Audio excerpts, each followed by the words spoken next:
ये कुछ ऐसे आकार का पुंकेसर होता है, इसको हम लोग कहते हैं परागकोश।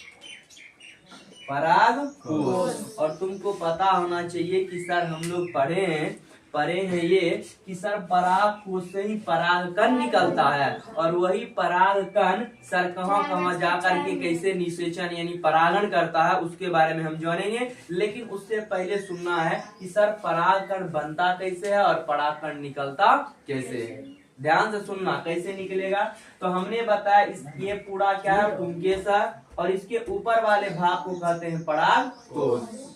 अब हमको जानना है कि कैसे सर परागकोश के अंदर परागकण बनता है। जैसे मानव के अंदर क्या बनता है, शुक्राणु।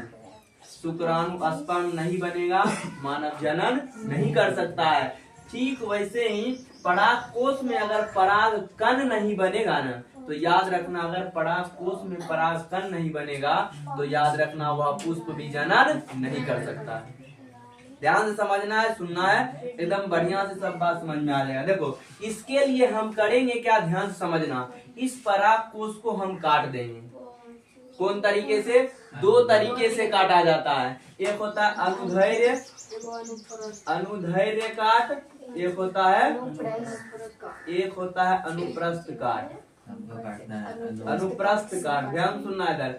अगर हमने क्या किया, लंबा लंबी काट दिया, लंबा लंबी हमने काट दिया, तो वो काट कहलाएगा अनुदैर्ध्य काट।